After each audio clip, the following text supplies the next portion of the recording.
Not young, not up and coming, not Canadian. We look at Bill Rogers, who even in 1980 was one of the contenders for victory at the Midland run. Will Ha, obviously, a contender in the Masters competition today. That right arm whip. How many times have we seen that? Distinctive style of Bill Rogers.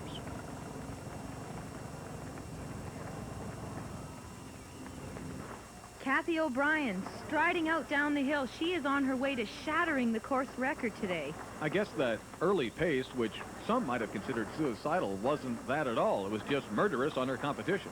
She knew exactly what she was doing when that gun went off. She was fresh, and she was focused. The point is, she did not run a fall marathon. This woman, Kim Jones, in third place, ran in Boston, developed enormous blisters on her feet. I think she's still recovering from that a little bit. And Lisa Weidenbach, in late April, ran third in a PR at the London Marathon, and this is her first competition since. The best competition of the day, the men's 15K. On the right, Kerry Nelson from Canada. On the left, Aaron Ramirez from New Mexico. Shoulder to shoulder the entire way. We've seen the tailgaters. They're passing the tail enders of the women's race. It certainly gives you a boost to pass other runners along the way, and if they're waving in support of that, helps. These two runners, Kerry Nelson and Aaron Ramirez, are very well matched. They also placed within 3 places of each other at the World Cross Country Championships. That's Kathy O'Brien. The finish line is in sight. She's going to shatter that course record today. She was all by herself when she left the grass at the start. She's all by herself when she hits it at the finish line. Kathy O'Brien, all but the Ingrid Christensen of American road racing. When she gets leads, she could dominate a competition. She is so strong. Her cadence has hardly changed, even going from the pavement onto this rough surface. What a good feeling. Tremendous time. $7,000 and the 1990 Women's 15K Road Championships to Kathy O'Brien. What a great solo performance. She can probably go over and get a soda, a sandwich, tailgate for a little bit. That's how big a lead she's got. She hardly looks winded. She's in just fabulous shape. You can just see it. She is so fit. She's looking forward to the track season. We're going to see some awesome results, I'm sure. She doesn't look like it's been anything more than a training run. I mean, she's not sweating that much. She's not winded. She's not bent over and gasping for breath. It's just a smile on her face, and what's next? She can turn around and have a look well over a minute and a half ahead of the second place runner, Lisa Weidenbach, the former course record holder. And defending champions. But Lisa was not in peak form for this race. That must be said. But she did win that competition for second place against this woman, Kim Jones. And Kim's form seems to indicate that she was pretty much resigned herself to third place because she does not look all out at the finish line at all. This is her first serious race back after the marathon. I think all she was looking for was a respectable, reasonably comfortable run. Another day, another race, these three women would be coming to the line shoulder to shoulder. To shoulder. And now we do go to shoulder racing. Nelson and Ramirez hammering down this hill, and Lynn, Ramirez looks like the kind of guy that's got much better natural lift. He's up on his toes. He looks very comfortable and poised as though at any time he could change gears. Kerry, on the other hand, in second place, tends to sit back on his heels a little bit. He needs to press earlier on because he's not as fast in the sprint finish. Yet at the World Cross Country Championships, like we mentioned, Kerry Nelson finished ahead of Aaron Ramirez, and the last part of this race is cross country. So there's some things to be said for Ramirez, some things to be said for Nelson. We'll find out as they approach that finishing line.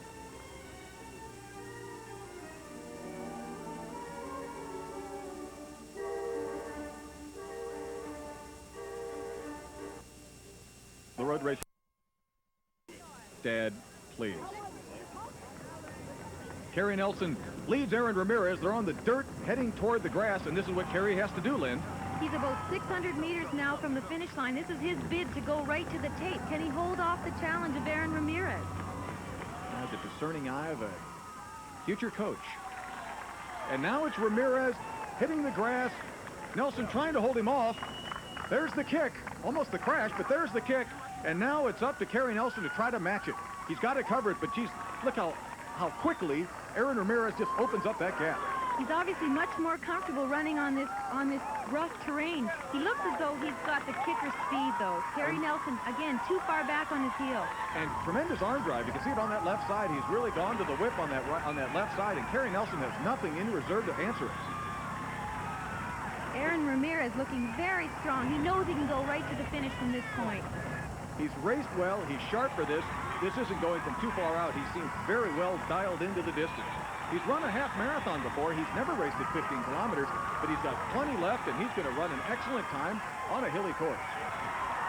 These are two up-and-coming runners on the road racing circuit and the international scene. Aaron Ramirez looking good and strong. Quick look over his shoulder just to be sure he's got that victory. What an evenly matched competition.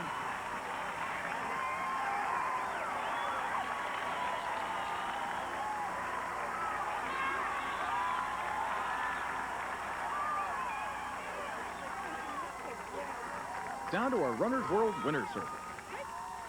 Actually, just before the race, I said to Mike, I think I'm going to stay with everyone through the grassy area, and then if I feel good, try to go. But I just felt really good, and I felt like I was just being carried down the grassy strip, and I just said, well, I'm feeling good. I'm in the front, so I'm just going to go for it. That kind of a course is real good for me. I train in a hilly area, and that's strength is my asset or whatever, so a hilly course is good for me, and I just, rode along with the hills.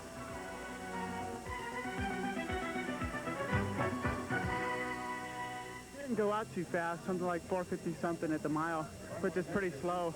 And we kept it going about that pace through almost 6 miles, and it seemed like we picked it up after that. And we started to move after with like 5K to go. And me and Carrie broke away with a couple miles to go.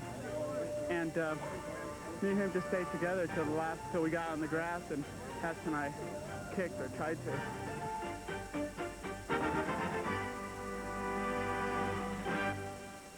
And the tailgate competition has come to a close, and look at those prizes. Silver tea set of very nice wicker furniture, and a young child. Very unusual. Other people go right to the heart of the matter. Not competition, just good eats. The day's festivities and running events continue with the start of the AT&T American Airlines 5K run.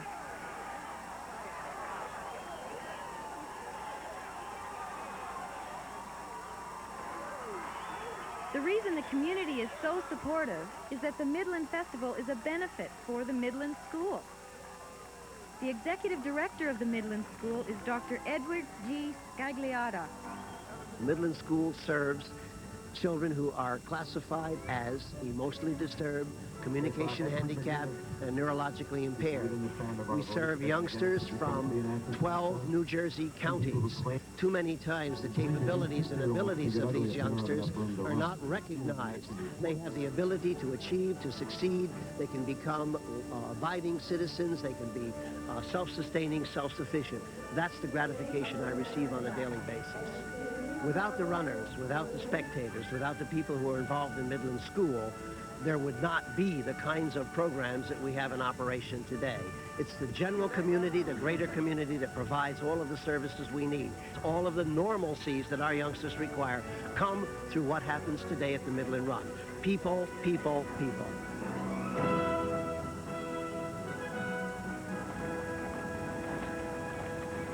In the 5K, we got another barn burner. That's Mark Gerber. Runs for AT&T out of Lebanon, New Jersey in the lead. Behind him, that's Kathy O'Brien's husband, Mike, who's been unloading cords of wood up in their new home up in New Hampshire. And in third place, that's Bud Coates, fitness head of Rodale Press, Runner's World magazine, who was the winner of the California International Marathon in 1989. The 5K results and finish after this.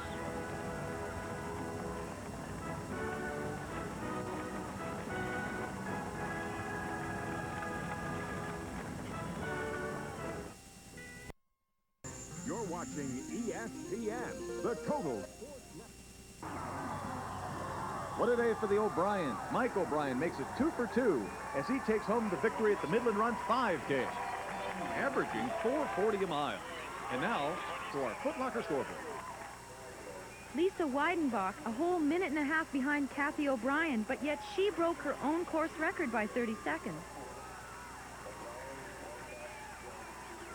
Foot Locker scoreboard men, $3,000 goes to Aaron Ramirez for his 4:52 per mile average victory. In fifth place finisher Kim Maloney is only 20 years of age, another up-and-comer. Foot Locker Masters results, a couple of friends. Jane Millspaugh, promotions manager at Runner's World, and the man once known as Will Howe, the cruel and deadly, still killing.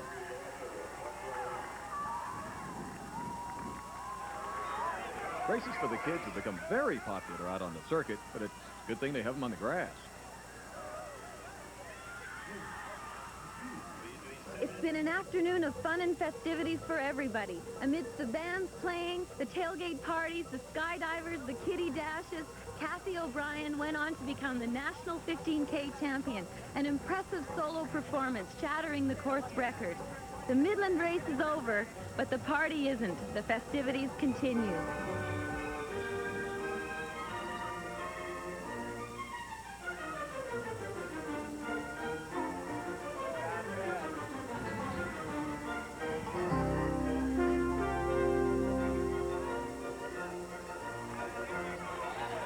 You had to pinpoint the major difference between road racing 1980 and 1990.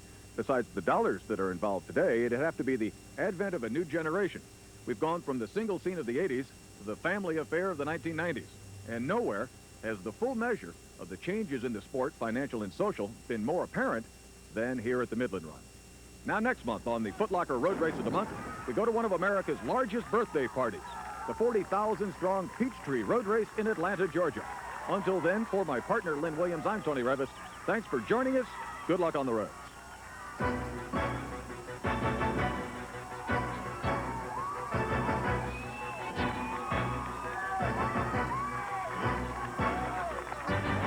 This broadcast has been brought to you by Foot Locker, where it all begins, and AT&T, the right choice.